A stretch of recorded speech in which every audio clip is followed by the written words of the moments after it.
ये कहानी है हमारे हीरो वांग युन की, जो कि ईस्ट किंगडम का एक सामान्य राजकुमार था। वैसे तो नसीब में उसकी सिर्फ एक राजगद्दी थी, लेकिन उसने चुना तकदीर से बगावत का रास्ता। जब उससे उसका सब कुछ छीन लिया गया, जब मौत उसके सिरहाने खड़ी थी, तब उसने पाई एक विरासत, बैटल सेलेस्टियल ऑफ ईस्ट की लेगेसी। उसी पल जन्म हुआ एक नई शक्ति का, एक ऐसे योद्धा का जो ना इंसान रहा ना देवता, बल्कि कुछ और। दुनिया के लिए वो एक राजा था, एक उदार सम्राट, लेकिन स्वर्ग के लिए वो था एक पापी, एक हेवन डिवावरिंग डीमन, जिसने ये नियम को तोड़ दिया, जिसने तीनों रंग के नियम बदल दिए और जिसे कोई भी दैवी शक्ति रोक नहीं पाई। लेकिन सवाल ये है, क्या वांग युन सच में एक नायक है या वो बन चुका है सबसे बड़ा विनाश? तो चलो बिना वक्त जाया करे इस कहानी को शुरू करते हैं। तो कहानी की शुरुआत में हमें ज़ूशान क्लिफ का सीन दिखाया गया, जहाँ पर एक छोटी बच्ची बैठी हुई थी। वेल, इसका नाम है मिंगलोंग। वो एक बहुत ही सुंदर धुन गुनगुना रही थी कि तभी हेवन से आवाज आई कि मिंगलोंग, तुमने एक फॉरबिडन आर्ट को प्रैक्टिस करने की जरूरत कैसे की? तुम्हारी वजह से 10,000 डीमंस भड़क गए हैं और अब वो हमारे सेलेस्टियल कोर्ट के खिलाफ बगावत करेंगे, जिसके चलते हमारे सेलेस्टियल कोर्ट ने डिसाइड किया है कि अब तुम्हारी इस गलती के चलते तुम्हें एग्जीक्यूट किया जाएगा। जिसके बाद हमें सेलेस्टियल कोर्ट की विशाल आर्मी दिखाई जाती है।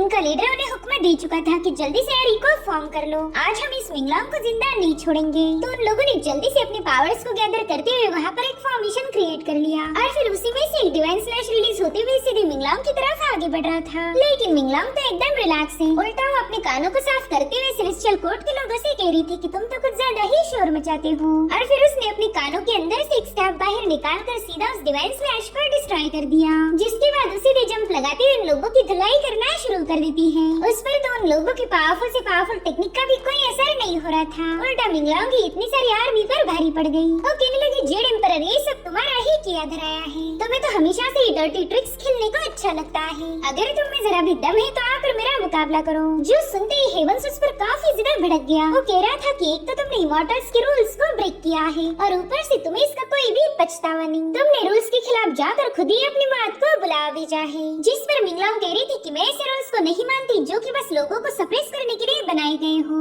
और फिर हेवंस और मिंगलोंग के दरमियान एक जोरदार क्लैश हो गया। मिंगलोंग पावरफुल तो थी, मगर उसमें इतनी भी शक्तियाँ नहीं कि वो हेवंस का मुकाबला कर पाए। मगर फिर भी मिंगलोंग ने सेलेस्टियल कोर्ट को तगड़ी टक्कर दी, मगर उसका मुकाबला था एक विशाल आर्मी से, जिसे वो सुप्रीम इमॉर्टल हरा नहीं पाई। उसे पता था कि थोड़ी देर में सेलेस्टियल कोर्ट उसे खत्म कर देगा, इसलिए मिंगलोंग ने खुद को ही डिस्टर्ब कर दिया ताकि वो अपने दुश्मनों के हाथों मारी न जाए। साथ ही उसका जो मैजिकल स्टाफ था वो भी अपने आप मीटेरॉइड में ट्रांसफॉर्म होकर इस दुनिया में बिखर गया। और अब हमें सीधा 1,20,000 साल बाद की कहानी दिखाई गई, जहाँ पर इमॉर्टल बीस्ट गार्डन में एक बंदे को पनिश किया जा रहा था। वेल, ये है हमारा हीरो वांग युन। वो कह रहा था कि जो क्राइम मैंने किया ही नहीं, भला मैं उसके लिए कन्फेस कैसे कर सकता हूँ? जिस पर उसे कोड़े मारने वाला बंदा कहने लगा कि तुम टोंगशान सोर्ड सेक के कोई प्रिंस नहीं हो, बल्कि यहाँ के सर्वेंट हो, और मामूली से गुलामों पर ऐसा एटीट्यूड तो बिल्कुल भी सूट नहीं करता। तो अब जल्दी बताओ कि तुमने उस क्रेन परिंदे को पॉइजन क्यों किया? तो वांग युन उससे कहता है कि मैं पहले भी ये बोल चुका हूँ और अब मैं दोबारा से वही कहूँगा कि मैंने उस परिंदे को पॉइजन नहीं किया। वेल, इस बंदे का नाम था जाओ चुआन और ये पहले ही वांग युन से नफरत करता है। वो कहता है, वांग युन, चलो आज देखते हैं कि तुम्हारी बॉडी ज्यादा टफ है या फिर मेरा चाबुक। और फिर वो दोबारा से उसे पीटना शुरू कर देता है। तब तक वहाँ पर एक बुजुर्ग पहुँच गए। वो कह रहे थे कि प्लीज उसे मत मारो, इस बच्चे ने किसी क्रेन परिंदे को पॉइजन नहीं किया, प्लीज इसे छोड़ दो।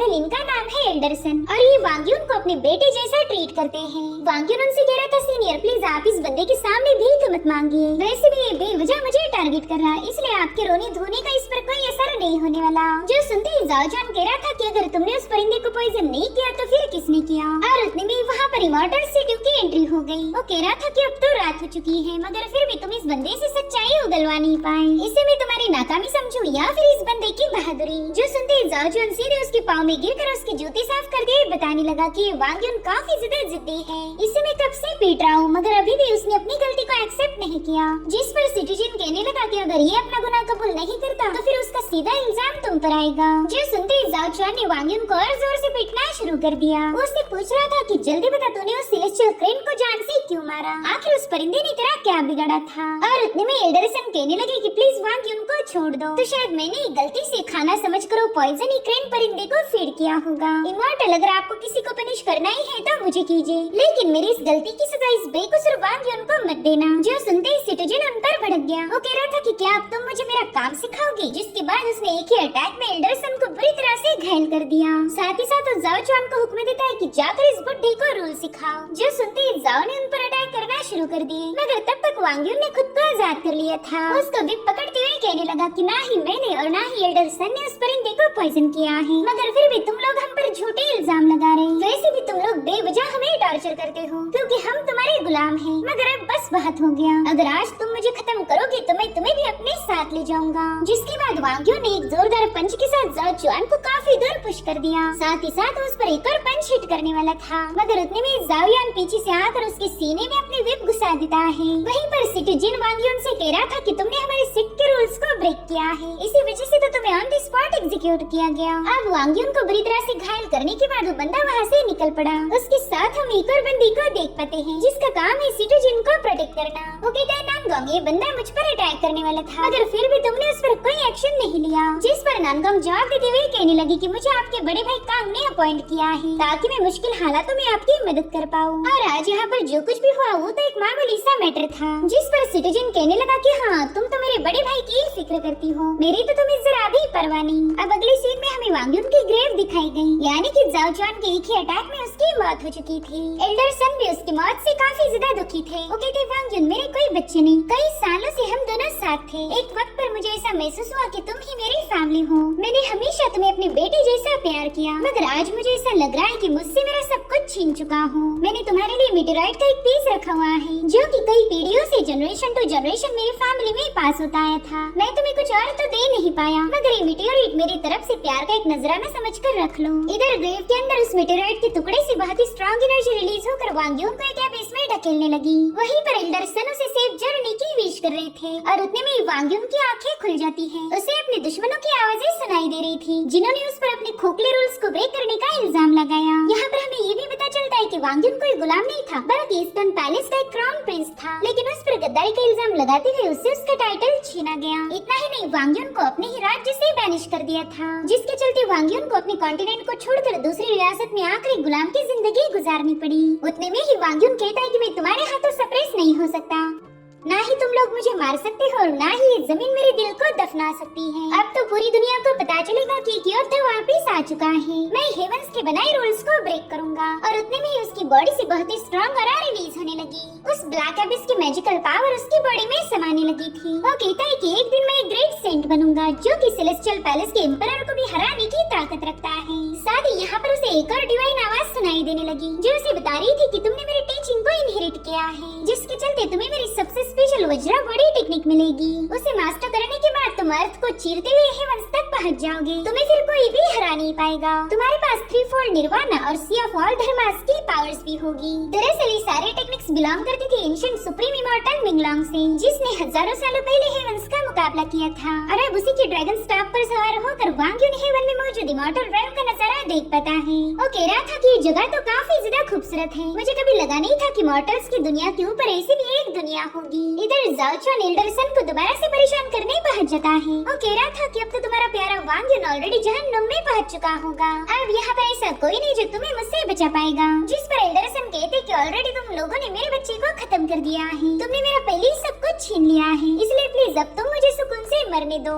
जिस पर जाओ चुआन कहता है कि अरे मैं तो आपकी काफी ज्यादा फिक्र करता हूँ। मुझे पता है कि वांग युन के बिना आपका दिल नहीं लगेगा, तो क्यों ना मैं आपको भी उसके पास पहुँचा दूँ। इस तरह से आप दोनों एक बार फिर से यूनाइट हो सकते हो। और अब वो एल्डरसन पर अटैक करने वाला था कि तभी वांग युन की ग्रेव ब्रेक होकर उसे काफी दूर पटक देती है। साथ ही हम देख पाते हैं कि अपना हीरो वांग युन दोबारा से रिवाइव हो चुका है, जिसे देखकर तो जाओ चुआन के होश उड़ गए। वो कह रहा था वांग युन ये कॉफिन भी तुम्हें रोक नहीं पाई। और उतने में वांग युन अपनी आंखें खोलते हुए कहने लगा कि तुम मेरे सीनियर को किसी से रियूनाइट करना चाहते थे ना, तो ये लो मैं वापस आ चुका हूँ। तो जाओ चुआन भी अपनी स्पीयर को घुमाते हुए कहने लगा कि तुम कोई ह्यूमन हो या फिर गोस्ट, मुझे इससे कोई फर्क नहीं पड़ता। मैंने तुम्हें पहले भी खत्म किया था और अब भी मैं वही करूँगा। जिसके बाद वांग युन पर अपने स्पीयर से हमला कर देता है, मगर उस अटैक को वांग ने अपने एक फिंगर से ही रोक लिया था। वो कहता है कि तुम काफी ज्यादा बकवास करते हो, तुम्हें तो खामोश करना ही पड़ेगा। जिसके बाद वो अपने हल्की सी टच से जाओ युआन को चट्टान पर पकड़कर उसका स्पीयर उसके आर पार घुसा चुका था। जिसके बाद वो जल्दी से एल्डरसन को संभालने चला गया, मगर सन तो उस पर काफी ज्यादा गुस्सा हो गए थे। वो कहने लगे कि तुम दोबारा से जिंदा हो गए, तो तुमने इसी मौके का फायदा उठाकर यहाँ से भाग जाना चाहिए था, मगर तुमने तो रिवाइव होते ही उस बंदे की जान ले ली। अब अगर ये बात सेक्ट को पता चल गई छोड़ेंगे। जिस पर वांग कहता है ठीक है फिर चलो हम दोनों यहाँ से भाग निकलते हैं। मगर एल्डरसन ने उसके साथ जाने से मना कर दिया। वो कह रहे थे कि तुम जल्दी से यहाँ से चले जाओ वरना मैं इस चट्टान पर अपना सिर पटक पटक कर अपनी जान दे दूंगा। जिसके बाद वो जानबूझकर टूम्बस्टोन पर अपना सिर पटकने का नाटक करने लगे। जो देख वांग कह रहा था सीनियर आप हमेशा इसी ट्रिक का यूज करके मुझे इमोशनली ब्लैकमेल करते हो, तो क्यों ना आप इस बार कोई और ट्रिक का यूज करो। ये तो मुझे अब काफी ज्यादा बोरिंग लग रही। जो सुनते एल्डरसन मायूस हो गए। वो कह रहे थे कि मेरी वजह से तुम्हारी स्पीड कम हो जाएगी और हम आसानी से पकड़े जाएंगे, इसलिए मैं चाहता हूँ कि तुम अकेले यहाँ से भाग निकलो। मेरी वजह से तुम मारे जाओ ये मुझे बिल्कुल भी बर्दाश्त नहीं होगा। जिस पर वांग कहता है कि हम पहले भी डोंग्यू किंगडम से भागकर टॉमशान सोर्ड सेक्ट आए थे, मगर इस बार मैं भागना नहीं चाहता। अगले महीने में हमारे सेक्ट में एक ट्रायल होने वाली है जिसमें मैं अपना स्टनिंग इंप्रेशन बनाकर यहाँ का डिसाइपल बनना चाहता हूँ। इसी तरह से मैं उन लोगों से बदला ले पाऊंगा जिन्होंने हम दोनों को हर्ट किया था। अब अगली सीन में हमें बिबो माउंटेन रेंज दिखाई गई जहाँ पर वांग्यू ने अपनी ट्रेनिंग शुरू कर दी थी। वो एल्डरसन ने दिए हुए मीटेराइट के पीस को देखकर कह रहा था कि इसी छोटे से पीस ने मुझे इतना पावरफुल इनहेरिटेंस हासिल करने का मौका दिया, मगर अब तो ये ऑब्जेक्ट कोई रिएक्शन नहीं दे रहा। ये इतना मामूली आइटम तो हो ही नहीं सकता। और उतने में वो ऑब्जेक्ट ग्लो होकर वो वांग्यून को उसकी इनहेरिटेंस स्पेस में पहुंचा देता है। वांग्यून को तो कुछ भी समझ नहीं आ रहा था कि आखिर ये जगह कौन सी है, और उतने में उसे अपने सामने एक बहुत बड़ा स्टैचू नजर आया जिसमें से उसे कुछ आवाजें सुनाई देने लगी। वो आवाज थी मिंगलोंग की। वो कहती है कि लाखों सालों में कोई भी बंदा मुझे इम्प्रेस नहीं कर पाया था, मगर बच्चे तुम्हें देखकर ही मैं समझ गई थी कि तुम्हारा इमॉर्टलिटी से बहुत ही डीप कनेक्शन है, इसलिए तुम्हें मेरी लेगेसी मिल गई। अब अगर तुम मेरे सामने सबमिट करो तो मैं तुम्हें इस दुनिया का सबसे पावरफुल इंसान बना दूंगी। मगर उतने में वांग्यू ने बड़ी ही फनी अंदाज में उसे उठा लिया। उससे पूछता है बच्ची आखिर तुम कौन हो? जिस पर वो कहने लगी बरखुरदार जरा जबान संभाल कर बात करो, तुम हजारों सालों पुरानी पियरलेस डीमन क्वीन मिंगलोंग से मुखातिब हो रहे हो। तुम्हें तो अंदाजा भी नहीं कि मुझे देखते ही न जाने कितने सारे इमॉर्टल्स ने डर के मारे अपनी पतलून गीली की होगी। तो अब अगर तुम मुझे नहीं छोड़ोगे तो मैं एक ही ब्लो में तुम्हें भी निपटा दूंगी। इसलिए वांग्यून ने सीधा उसे जमीन पर पटक दिया, मगर वो तो दुगनी स्पीड से वांग्यून पर पंच हिट करके भाग चुकी थी। हालांकि वांग्यून ने उसके सिर को पकड़कर उसे रोक लिया। वो कह रहा था हो तो तुम इतनी सी मगर बातें बहुत बड़ी बड़ी करती हो। अब तुमने ऑलरेडी मुझे अपने बारे में काफी सारी बातें बता दी हैं, तो क्यों ना तुम मुझे प्रैक्टिकली दिखा दो कि तुम कितनी बड़ी जीनियस हो। तो इस तरह से मिंगलोंग के गाइडेंस के अंडर वांग्यून की ट्रेनिंग शुरू हो गई। कुछ पावरफुल स्पिरिचुअल बीस्ट का मुकाबला करने के बाद वो लेवल अप किए जा रहा था। वो फाइट करता है और मिंगलोंग उसे कल्टीवेशन के सारे रूल्स बताती है। वो कह रही थी कि अगर तुम्हें इमॉर्टलिटी हासिल करनी है तो उसकी शुरुआत होगी तुम्हारी मॉर्टल बॉडी को टेम्पर करने से। सबसे पहले तुम्हें अपना फ्लेश टेम्पर करना होगा, उसके बाद बारी आएगी मसल्स की और फिर तुम्हारे बोन्स टेम्पर होंगे। तो इसी को फॉलो करते हुए वांग्यून वज्रा बॉडी की सेकंड लेवल वज्रा टेंडेंस पर पहुंच चुका था और फिर पूरे 1 महीने और प्रैक्टिस करने से उसकी बॉडी में मौजूद सारे एक्यू पॉइंट्स ओपन हो गए। इससे वांग्यून का स्पिरिट भी रिफाइन होने लगा था और जैसे बॉडी एंड स्पिरिट रिफाइन होकर एक हो गए उसी वक्त वांग्यून वज्रा बॉडी की थर्ड लेवल यानी कि वज्रा फ्लेम बोन्स पर पहुंच गया। उसने तो 1 महीने के अंदर ही काफी अच्छी प्रोग्रेस की थी, मगर फिर भी मिंगलोंग इससे खुश नहीं होती। वो कहती है लड़के तुम बहुत ही ज्यादा कमजोर हो, पूरे 1 महीने में तुम बस 3 लेवल्स तक ही पहुंच पाए। अगर मैं तुम्हारी जगह होती तो शायद ये काम कुछ 1 आध घंटे में ही पूरा कर लेती। और उतने में वांग्यून को एक जोरदार क्रैश की आवाज आई। वो कह रहा था कि शायद यहाँ आसपास कोई फाइट चल रही होगी, मैंने भी वहाँ जाकर चेकआउट करना चाहिए। जिस पर मिंगलोंग कहती है अरे तुम तो रहने दो, तुम्हारे जैसे कमजोर बंदे ने तो बस सबसे छुपकर कल्टीवेट करना चाहिए। अगर दूसरों के मसलों में इंटरफेयर करोगे तो बेवजह मार खानी पड़ेगी। हालांकि वांग को पता था कि ये तो बस बक की दुकान है, इसलिए मिंगलोंग की बातों को इग्नोर करते हुए तुरंत ही वो फाइट देखने के लिए रवाना हो गया। वहीं दूसरी तरफ हम सु यानली नाम की बंदी को देख पाते हैं जो कि एक बीस्ट के हाथों बुरी तरह से घायल हो गई थी। वो अपनी फ्लाइंग सूट से उस बीस्ट पर अटैक करने की कोशिश तो करती है, मगर उसका ये अटैक पूरी तरह से फेल हो गया। साथ ही अब उसकी स्पिरिचुअल पावर भी पूरी तरह से ड्रेन हो गई थी। मगर इससे पहले कि वो बीस्ट उसे खत्म कर पाए वहाँ पर वांग्यून की एंट्री हो गई। उसने अपने ड्रैगन स्टाफ का यूज करके इस बीस्ट के अटैक को काउंटर कर दिया था, जिसके बाद वो यानली को अपनी पीठ पर कैरी करते हुए वहाँ से भागने लगता है, क्योंकि वो भी इतना पावरफुल नहीं था कि इस बीस्ट को आसानी से हरा पाए। और फिलहाल तो बॉडी रिफाइनिंग की 3rd लेवल पर था और ये बीस्ट है छठी लेवल पर, जिसके चलते वो बीस्ट इन्हें फॉलो करने लगा। उसे पता था कि ये दोनों तो आसान शिकार है। इधर वांग्यून तो भागते हुए उस बंदी से उसका नाम पूछने लगा, तो उसे ऐसी सिचुएशन में बिंदास देखकर तो वो लड़की भी थोड़ा सा चौंक गई। इधर मिंगलोंग माइंड स्पेस से उसे बता रही थी कि राइट में मुड़कर तुरंत ही उसकी आंखें फोड़ दो, मगर वांग्यून उसकी एक नहीं सुनता,